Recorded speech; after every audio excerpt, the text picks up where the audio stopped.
அடுத்த ஆக்சுவலா புயல் வந்து எப்படின்னா அடுத்த 96 மணி நேரத்துக்கு நம்ம சொல்ல முடியும்.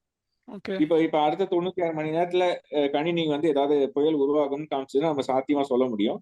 பட் இப்போதைக்கு பாத்தீங்கன்னா புயல் உருவாகுற நிலைமை எதுவும் இல்ல. காரணம் என்ன அப்படின்னா கடல் மட்ட சீதோஷ்ண நிலை அதிகமா தான் இருக்கு. புயலுக்கு சாதகமான நிலையில தான் வந்து வங்கக்கடல் இருக்கு. நான் இல்லன்னு சொல்லல. பட் அது ஒண்ணு மட்டுமே ஃபேக்டர் கிடையாது. இப்போதைக்கு 26ஆம் தேதி வரைக்கும் பாத்தீங்கன்னா, 2 காற்றழுத்த தாழ்வு பகுதிகள் அடுத்தடுத்து உருவாகுறதுக்கு வாய்ப்பு இருக்கு.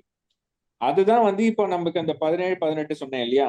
அந்த அந்த காலகட்டத்திலயும் 20, 21, 22 காலகட்டம், அப்புறம் 24 முதல் 24 6ஆம் தேதி காலகட்டம். இந்த 3 காலகட்டமாக மழை பெய்வதற்கு இந்த 2 காற்றழுத்த தாழ்வு பகுதி காரணமா இருக்கும். 24 உருவாகுற காற்றழுத்த தாழ்வு பகுதி இதை இப்ப நம்ம உன்னிப்பா கவனிச்சுட்டு இருக்கோம்.